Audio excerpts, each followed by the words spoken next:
Hello people, welcome to The Narrative. We are here. I can't believe we're actually here, Kweku. It's not a dream. This is reality. This is your chance to be on the JLA channel every single week. It's been absolutely ridiculous, the response. 20 Discord channels that you can join, whatever Premier League club you enjoy, or if you're an EFL fan, or if you're just a Premier League fan, get involved in the Discord server because it is popping off in there. And importantly, one person from every single club has put themselves forward. They've been brave enough to put forward their opinion and have a look at the narrative. Each channel's figured out that, but they've provided the truth. If you guys want to get involved, this is the first show. So you people who have put yourself forward, you are iconic. You are there. You're in the history books as the first that did it. But we want different people every single week.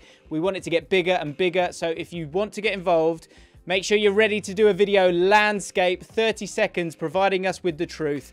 Me and Kweku are going to dive into a couple of the videos from this video, but I don't want to talk much more. What I will say is we've got a massive, massive giveaway for this first show. I'm sweating and incredibly excited, but more importantly, I'm about to shut up because it's time to hear from the people that matter, you lot. Have Aston Villa been overhyped? The truth is that Aston Villa have not been overhyped and will still finish between 6th and 9th where most people predicted them. The Newcastle loss was a slightly unique result, caused by the injuries of Mings and Wendia, individual errors such as Konza, great finishing by Newcastle and poor finishing by Villa. Newcastle only actually had 3.41 XG to Villa's 1.77, showing Villa should have only lost by 1 to 2 goals. Bournemouth are making transfers that are too ambitious for the size of the club. That's the narrative from the outside looking in. And listen, we know we have a diddy little stadium. We know we have a lack of history compared to the elite clubs. But ask Brentford, ask Brighton, how's it gone for them? We've got to be ambitious. We've got new owners. We're signing some of the most exciting players around Europe. And we're coming. We're coming. We don't have to stay in our lane. Bournemouth are coming. Watch out, surprise package. We were going to struggle to score goals without Ivan Toney. The truth? We perform as well, if not better offensively without him in the team. Dating back to last season, we have now played 6 games without Ivan Toney and we have failed to lose. In fact, in 5 of those games, both Mbumo and Wissa have scored. And overall, we have a higher XG in those 6 games than we did with Ivan Toney in the team. Ultimately, I do believe that we perform differently without Ivan Toney. There will not be as much hold-up play, but I don't believe that it affects our efficiency on the offensive side of the ball. The Luton game was easy, and we're not going to miss McAllister and Caicedo. The truth isn't as simple as that. We did dominate, we were the better team, but we weren't clinical enough, especially in the first half. And if it wasn't for a soft penalty and a defensive blunder on their part, it would have been a lot tighter, the scoreline, and they could have even snuck a point. We weren't clinical until the dying moments of the game when they got a bit tired. So it's too early and too simple to say that we're not going to miss them yet. You pressed really well, created chances. We didn't give that much away either against sides who won't be as clinical or as good in recovery and defence. You know, I think we'll get results. I think the one thing that we're really missing is going to be someone who's a proven Premier League goal scorer. Someone will get you guaranteed 10 or 15 goals. I think with that, we'll be fine. But I think the narrative is probably going to be reasonably accurate. We are in transition, or are we? After seeing that game against Liverpool, it seems like Poch has his system and these young players kind of know their roles within it, and that was really exciting to see. Yes, it's a little rugged around the edges. Yes, we've got some Caicedo-shaped holes in there, but truly this season could be a little bit better than Chelsea fans probably expected off the back of last season.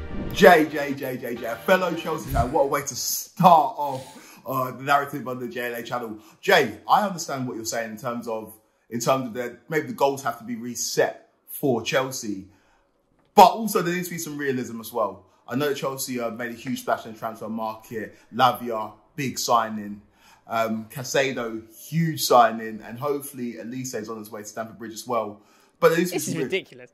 Come on, what's ridiculous? What's ridiculous? Right, Jay, as Kweku said, he says you're your mate. You need to slow down, mate. You need to slow right down. Now, I get it.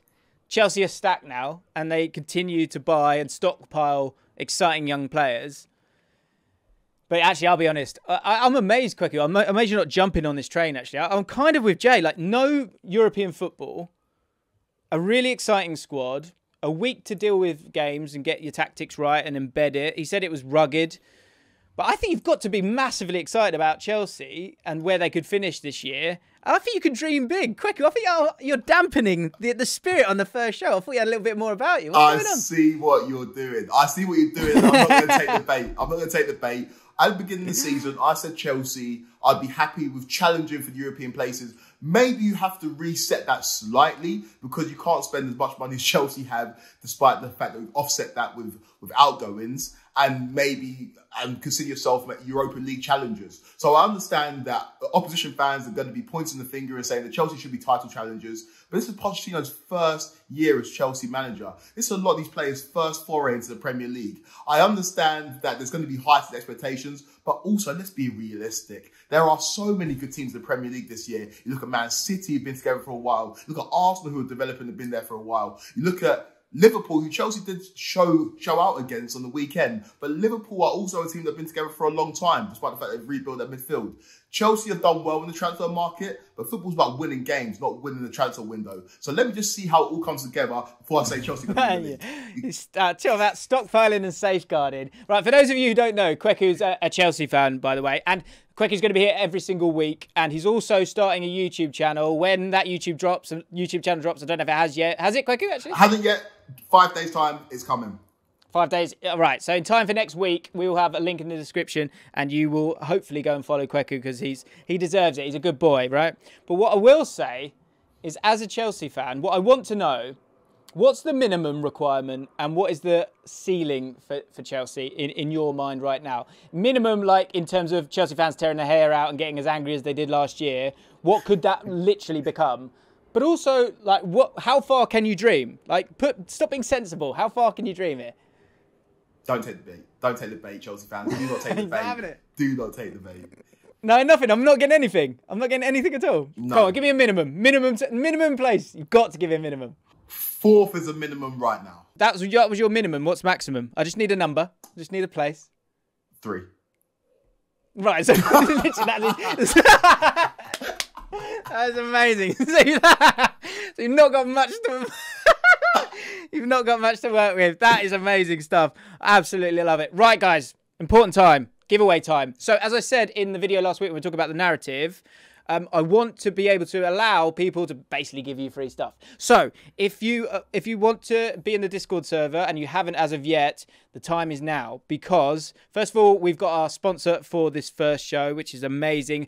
Beer 52 have stepped up, but they're going to give us a little bit extra, but I will reveal that on the Discord server. So you need to get in there and get involved in that. But in the meantime, enjoy this. This is some of my best work. Quick question. Who wants some free, new and exclusive beers from one of the UK's best breweries? I do. Unfortunately, I've got some in my new bloody mini fridge, which I'm really buzzing about. But what's better than a mini fridge? Beer 52 beers in said mini fridge. So my good friends at Beer 52 and Siren Brewery have collaborated with 8 different breweries across the world to offer you 8 exclusive beers that you're not going to be finding anywhere else. Simply go to www.beer52.com/James and cover just the $5.95 postage to receive your free, yes that's right, free case right this second. I absolutely love the beers that I've received from Beer 52 so far. It's really lovely to tuck into a beer that I know that most people aren't having, and I certainly haven't had myself before. I'm going to sit down.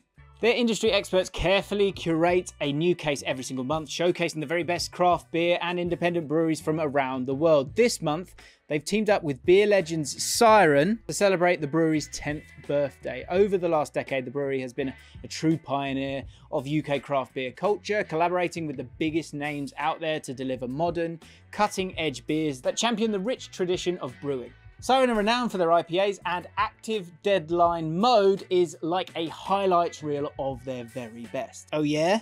Let's have a go. Oh God.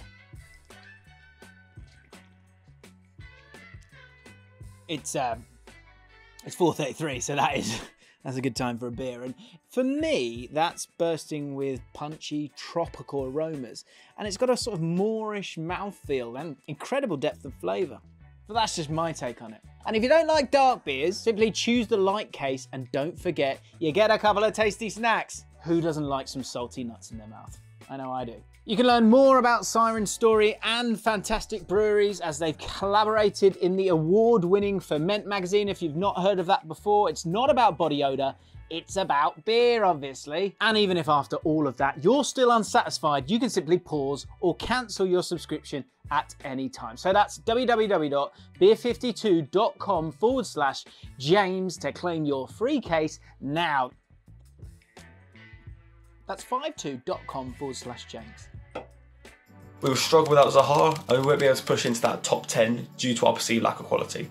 However, as we see it, Johnson is a great keeper, we've got amazing centre-backs, solid full-backs and a very talented midfield.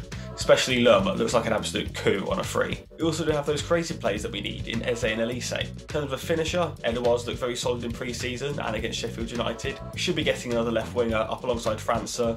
Get that, I really believe we will have the quality to push up. So I think that, to be honest with you, this argument is categorically false. The big talking point over the summer with Fulham has been Alexander Mitrovic, will he, won't he? It looks like he's favouring more towards staying with Fulham now. He featured against Everton on the weekend. Willian and Marco Silva have both rejected interest from Saudi Arabia, and despite interest from West Ham, it looks like JaackMaate is going to stay at the club. So things are on the up for Fulham. The only player Fulham lost really over the summer was Manor Solomon, who despite a purple patch after the World Cup didn't really contribute that much. We've made a few signings. I think Fulham are in a good place. We're going to go straight back down without a fight and beat Derby's Premier League record, where in fact we're actually going to give teams a good go this season. We're not going to be a walkover. Despite the result on the weekend against Brighton, Luton did perform really well in certain spells.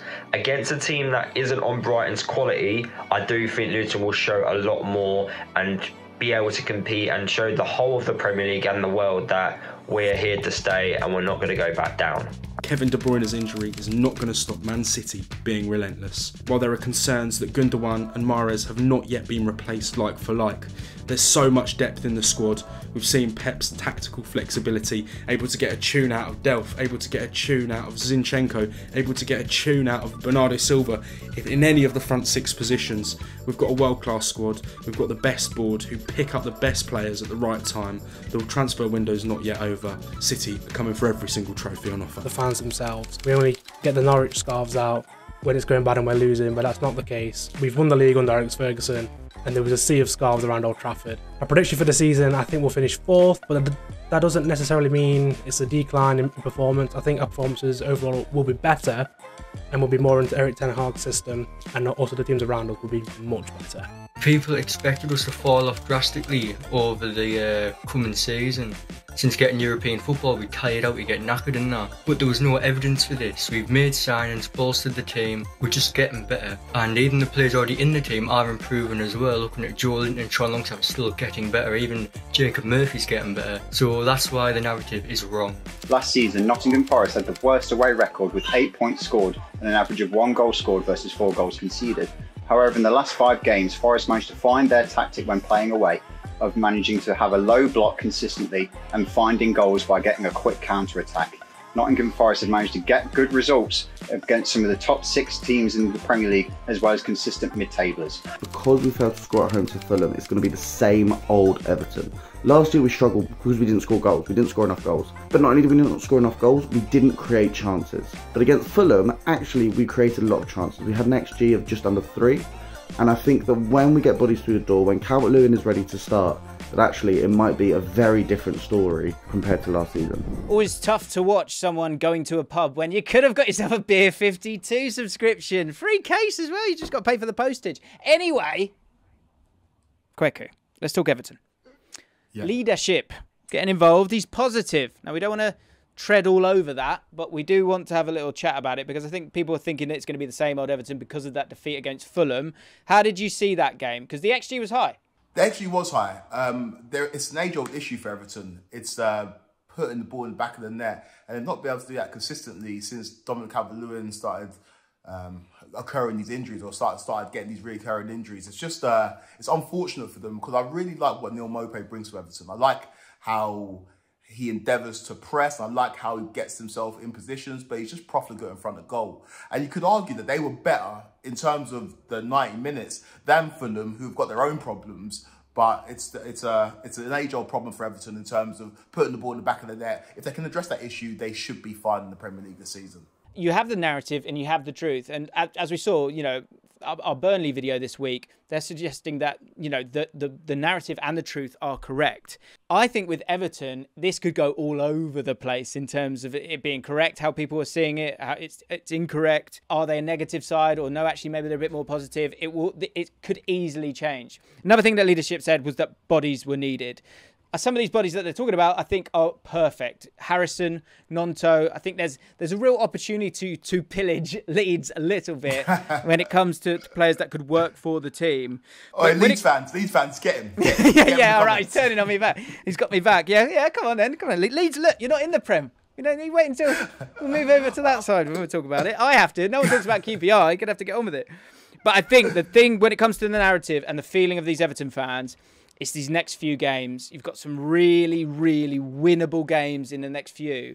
But if you don't win them, the pressure becomes absolutely huge. In terms of that striker position, a few options there. Sulemana is one that's been put forward. Also, what about Onana? Like, is it one where you look to take that money to facilitate more moves? And because really the midfield has strengths. Onana's probably one of the strongest elements of it. But the depth in the striker position, as you said, is a real problem. Should they take the money and go and get a striker? 100%, because I feel like what you've seen in this transfer window, especially when big teams are involved, when you start hearing links and the links become stronger, the big teams eventually do get those players. And Onana's linked to Manchester United, they do need a player in that position. And so if you're Everton, you weigh up the situation, you assess it. Do we kind of try and keep hold of him and take it to the last or the final days of transfer window and then we don't have a reinforcement in? Or do we take the money now and buy a position where we really need some strength? And I feel like striker is a position that Everton needs to strengthen. I really like Dominic Calvert-Lewin, but he can't stay fit. Neil Maupay have already detailed his issues in front of goal. So yeah, if Onana's a player that Manchester United are interested and Everton can get a good fee for him, then why not? Why not sell him and bring in a striker? Because I think that's what could really help out Everton. They've sold their two best players and are definitely going to get relegated. Sure, there's some truth in that statement. We've sold Illerman and we sold Bird before the start of the season. But I've got to say, I don't think it's as dire as some people are saying. Our replacement for Burge has already come in. It's Gustavo Hamer from Coventry, who any Championship fans know he was unbelievable last season. And I think he's going to suit the Prem really well. And then with Njai, we're looking to sort out a loan to buy move for Archer and then a few other loans like McAtee, who I think could replace those numbers potentially. The narrative around Arsenal is that Kai Havertz is going to flop, but I think that his role will likely evolve over a period of months rather than weeks. He might not always appear on the score sheet, but his positional versatility, his attacking intangibles could be the key for the Gunners. This narrative is fueled by the high expectations, because of his high price tag, and also his slightly lacklustre Emirates League debut. I think given our recent success in the transfer market, it is too early to give up on the big German. Without Harry Kane, the squad is doomed, but I just don't see this being the case, especially after a match against Brentford, where players like James Maddison, Yves Bissouma, and Emerson Royale stepped up in a big way to create chances that they likely otherwise would have relied on Kane for. This season will definitely be a roller coaster, but I see Ange's Spurs having more good moments than bad ones to look back on.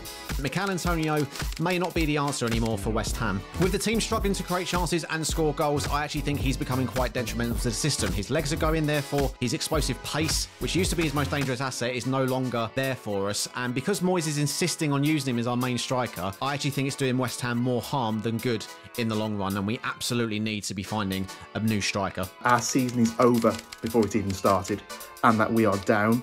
And looking inwards from the outside, the fact that the mass exodus of players, FFP issues, a world-class manager like Lopetegui leaving and being replaced by Gary O'Neill, which feels a risk with such an inexperienced manager. From the inside, our depth is a massive issue and Gary O'Neill is a risk, but our starting 11 is good, and I think we'll be okay. Only fools. The narrative around Liverpool right now is that is it. Sign a DM, title challengers, all of our problems are sorted. Firstly, we still need to integrate Alexis McAllister and Dominic Szoboszlai into our system. Secondly, we need to address an aged defence of Virgil van Dijk, Andrew Robertson and Joel Matip. Thirdly, Trent Alexander-Arnold, right back, centre mid. Which one is he? If he's a centre mid, sign a quality right back, not right now, but eventually. And then the fourth thing is we still need to integrate the DM, even if we get them. The season's just started. So the truth is we need patience and we need to accept that it's going to take time. Great minds think alike, Jake. I'm on the same page with you. People think that this is the same Liverpool team from 2-3 years ago, and if they get a DM, then they'll go again and try and win the league. You're right to outline the issues of timing, the issues of meshing your squad together, because fair enough, if Liverpool can go get a DM, they've obviously missed out on their first 2 targets in terms of Caicedo and in terms of Lavia. But Liverpool are trying to rebuild a Klopp team. It's a Klopp 2.0 at Liverpool. So you can go and get a CDM, but it doesn't automatically mean that Liverpool are title challengers. Like you said, it's an aging defence. Van Dijk is still one of the best centre-backs in the league, but he's a bit older. We know about Trent's issues defensively. So, Jake, I like what you're saying when it comes to Liverpool and having some tempering your expectations, because that's what I'm trying to do as a Chelsea fan. I don't know what you think, James. It's tough, isn't it? Because I think, look, I had them second in my predictions, and that's looking really, really stupid now. Look, I think the principles of Klopp and the fact that he wants a team that's going to suffocate the opposition, is going to make them quit, it's outrageously positive. Those are all things that we could see into what he wants to do. But without that 6, this season is a write-off. Fabinho's not there, Jordan Henderson's not there, and they just have a distinct lack of leadership and bodies in midfield. You saw on the weekend players that coming off the bench, Curtis Jones and Harvey Elliott, of course, they're not DMs, but they're bodies to play in midfield. They're so young, they're not old enough to carry the burden of what it is to be a Liverpool player. Liverpool have lost grown-ups and they need to go and get some, and that's going to cost you a pretty penny. It's going to be a tough couple of weeks for Liverpool. I'd love to know in the comments a couple of things. Who is the DM that you want now that you've lost Lavia and you've lost Caicedo? Stop smirking, Kweku. And also, if you're a fan of any of these teams, 2 things matter now. First of all, let us know how you're feeling. Give a pat on the back to the people that have put themselves forward for the narrative. Massive thank you to all of you guys. And make sure you're bloody nice to these people, because they didn't have to do it. And you didn't bloody do it. So make sure you're nice to my people, because you are my people. Speaking of my people, you can become one of those, or our people now. Kweku's going to be here every single week for the narrative. Get yourself into that Discord server. Go check out the amazing giveaway thanks to Beer52, and of course a link to Beer52 is in the description as well. Thank you so much to everyone who has made this first episode possible. Only forwards. We'll see you next week.